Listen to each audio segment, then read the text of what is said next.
Hello, my name is Professor Khutoryanskiy and I work at Reading School of Pharmacy, University of Reading. And today I'm going to be talking about developing mucoadhesive and penetrating systems for ocular drug delivery. Human eye is a very challenging system for ocular drug delivery. It has lots of levels of protection, and this originate from the standard protective physiological mechanisms such as tear reflex and nasolacrimal drainage. And this mechanism involves the continuous production of tears which irrigate the surface of the eye, and they drain through the nasolacrimal duct, and which means that when you apply a topical drug to the eye, and then very soon and very often you will taste this drug in your mouth because of nasolacrimal drainage. So it means that the residence time of the drug that is placed on the surface of the eye will not be long residence, and it will be most of the drug will be washed away. Tear volume is also quite limited. The volume of tear film is around 7 to 9 microliters, and the maximum amount of fluid that can be held in the lower eyelid sac is around 25 to 30 microliters. When we apply the drug onto the eye, we typically need to create a little compartment by pulling out our lower eyelid, and we place a drop in there. Then we blink, and blinking helps to spread the drug and the tear film onto the surface of the eye.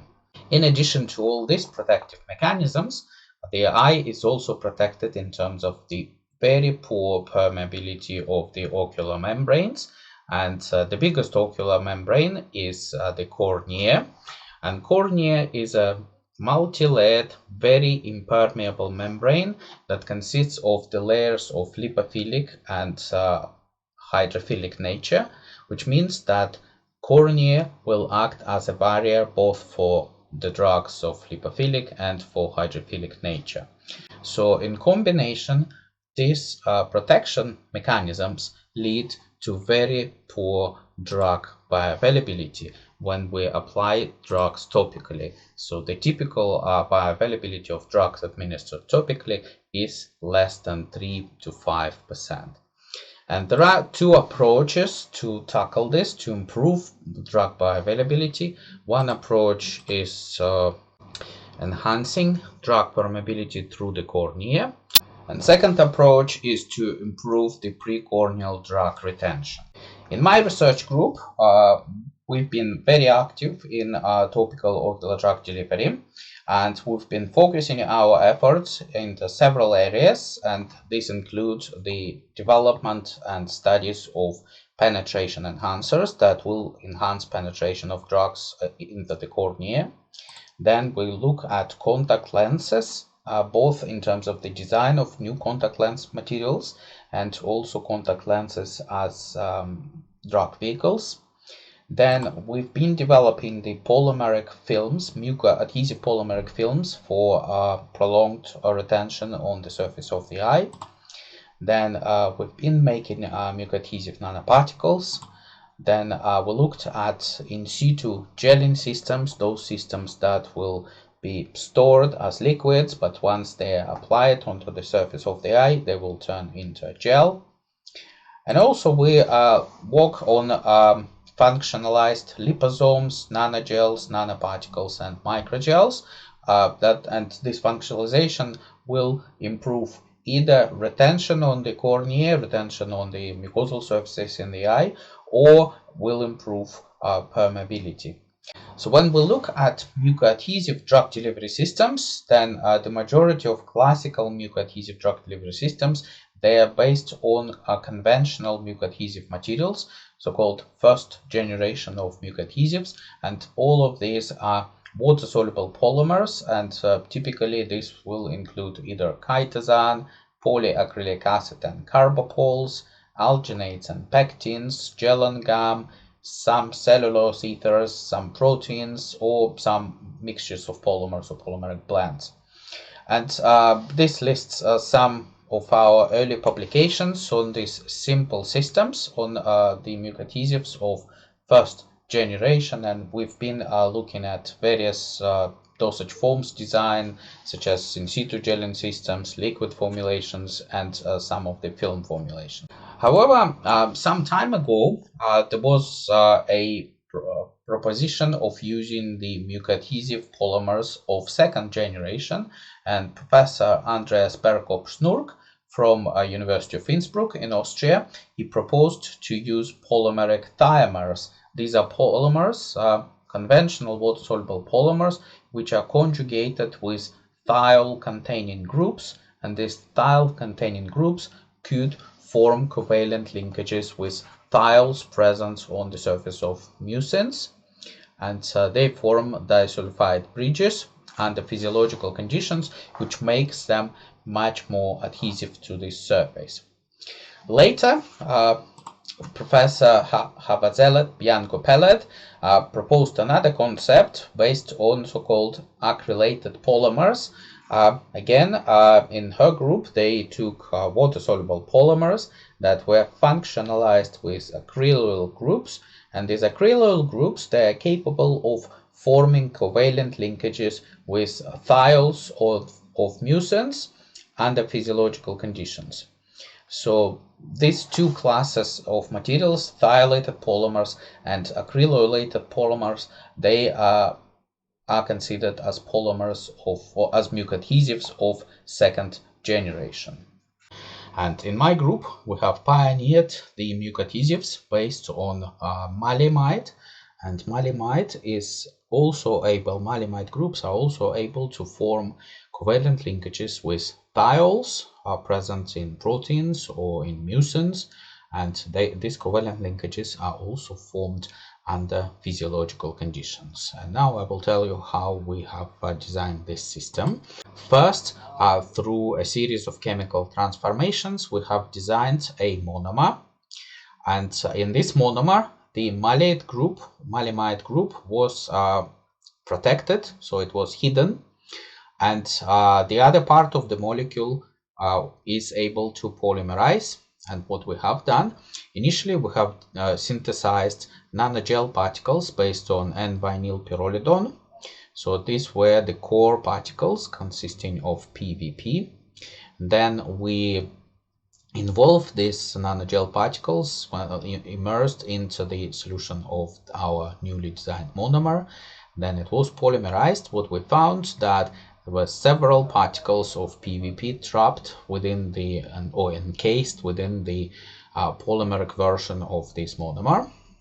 And then after that, these nanogels were deprotected. So it means that this protective function was removed using retro Diels-Alder reaction, and that released free malaymite groups. Then we have done the mucoadhesive tests, and again we have developed a series of image analysis based tests that are based on the flow through technique. So we have a channel, we put the mucosal tissue, in this case ocular, typically bovine ocular tissue, on the surface of this channel. Then we typically place fluorescently labeled mucoadhesives on the top of this tissue, and we wash it off with the physiological fluid. So in this particular case is simulated tear fluid.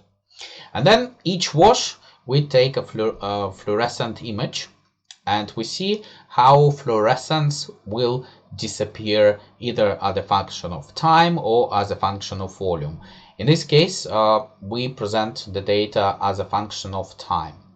And what we have established that the controlled compounds such as dextran is known as really weak mucoadhesive agent. It's not mucoadhesive at all. So it does wash off the ocular surface very quickly. Similarly, the protected nanogels, they wash off the surface quite quickly, so they are not mucoadhesive. Then the positive control is chitosan, is established mucoadhesive polymer. It shows much better retention on the ocular surface. And what we have found that once we deprotect our nanogels, once the malaymite groups are present on the surface, they show excellent retention on the surface of the mucosal tissue. And in this particular experiments, we used conjunctival tissues. Nanogels with malaymite groups, they are as mucoadhesive as positive control chitosan. Then we additionally developed another system based on slightly different chemistry. Previously, I did mention that Professor Bianco Pellet from Technion, her group has developed acrylolated systems, and in our group we have developed several metacrylated systems when we modified the polysaccharide gel and gum. And gel and gum is commonly used in ocular drug delivery because of its in situ gelling properties. So we chemically modified gel and gum by reacting it with metacrylic anhydride, and which resulted in a formation of metacrylated or metacrylolated gel and gum.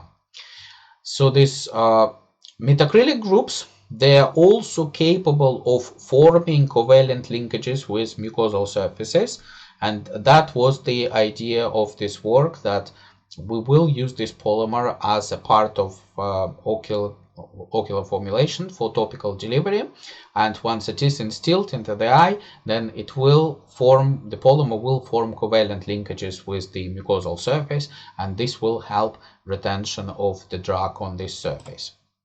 And initially we have conducted the in vitro retention studies on the ocular surfaces, and again the same method, flow through technique. When we have a fluorescently labeled formulation with fluorescein, we place it on a biological tissue, we wash it off with artificial tear fluid, and we take fluorescent images. Then we convert these images, we analyze them using ImageJ software to convert them into numerical values. And what we could see, that metacrylated derivatives, they show better retention compared to non-metacrylated gel and gum.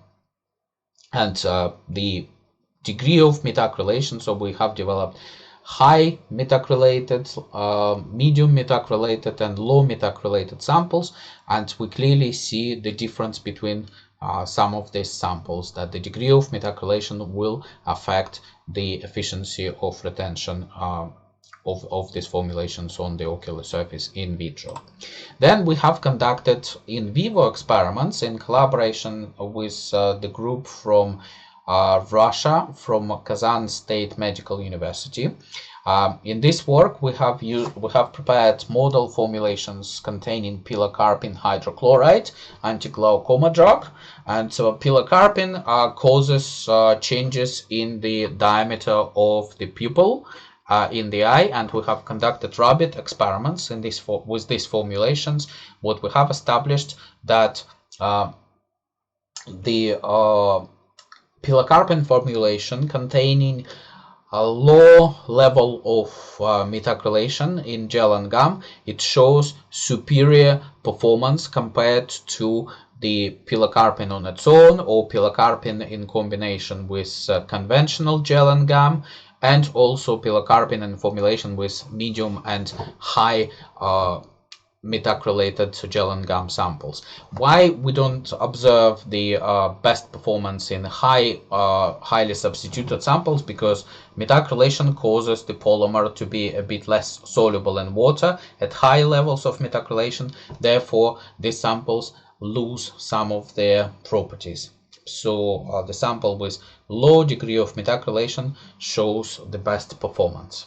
As a separate research in my group, we also have pioneered the use of the molecules such as crown ethers in ocular drug delivery. We have established that crown ethers could be used as drug permeability enhancers through the cornea.